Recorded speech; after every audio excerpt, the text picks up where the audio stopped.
Good morning, dear students. Today we are going to learn Chapter 4 The Wild Swans at Cool, written by William Butler Yeats. This poem is published in a collection of the same name in 1917. This poem was written when he was in his 50s. The poem sees a speaker visiting Cool Park in Ireland. This is a place which Yeats himself had visited. Here he observes a large group of swans, comparing the present moment to his first visit to the park 19 years ago. Though the speaker admires the swans, the whole poem is included with an atmosphere of sadness and regret, with the speaker projecting the kind of traits onto the swans that he feels he now lacks. There has been much speculation about the sources of the speaker's feelings. The poem itself says a lot of lost love, and many critics of this poem also point to the timing of the poem's composing.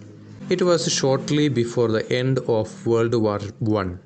This poem was composed during the Irish struggle for independence from the British as being highly significant.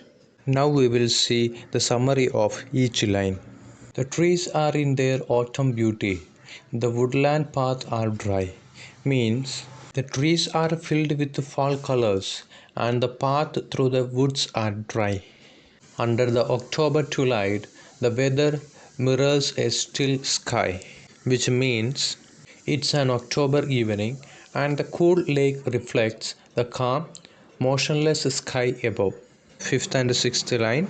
Upon the brimming water among the stones are 950 swans, which means Yeats says he can see 59 swans swimming in the lake, which is almost overflowing with water.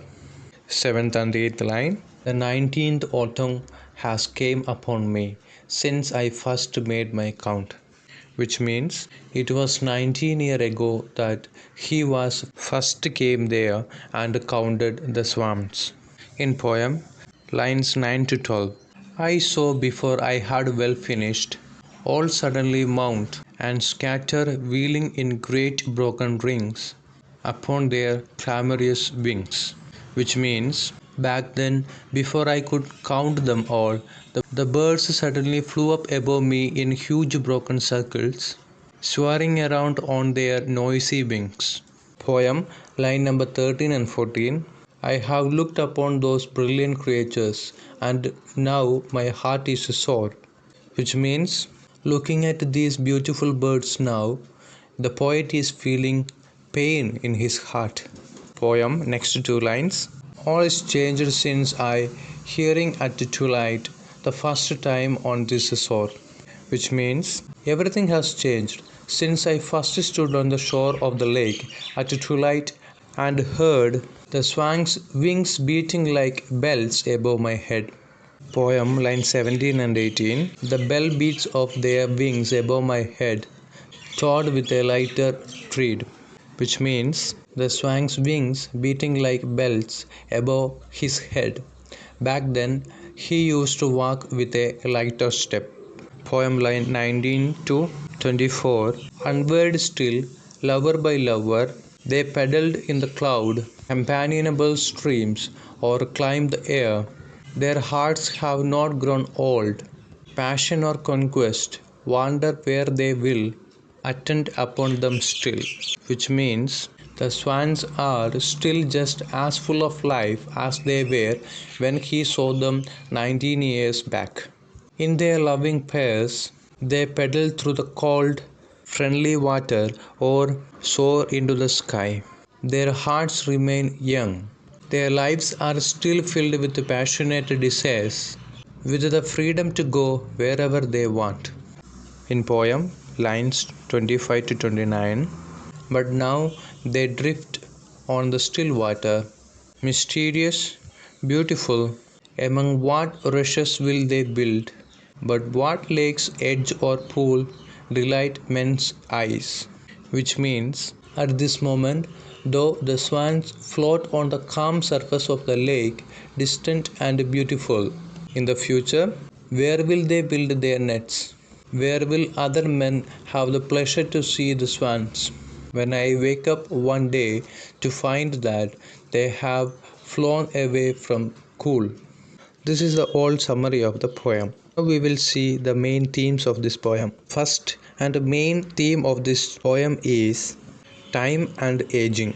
The poet observes our swans, still young and filled with passion, mystery, and brilliance. But our poet is too old, and his heart is not with passion and freedom to go wherever he wants. But the four swans, they can go wherever they want. They are still young in their hearts. So the important theme is time and aging. The second theme of this poem is nature versus humanity.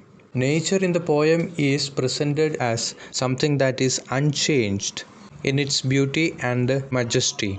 But for the poet, he changed a lot. His aging changed his mind. It restricted his freedom, that took out all the energy from his heart. But the nature and the beauty of the nature still remains same, young and filled with lots of freedom and beauty. This poem, it creates a sense of division between the world of nature and that of human being. Human being is represented by the poet and the nature is represented by swans. The nature is seems here as unchanged, with full of hope, dreams, courage, freedom, especially the same love. But for the poet, he lacks love, hope, dreams, and a lot of disappointments that he faced in his life. So, dear students, read the poem and understand its meaning. Thank you. Good morning, dear students. Today we are going to learn chapter 4, The Wild Swans at Cool, written by William Butler Yeats.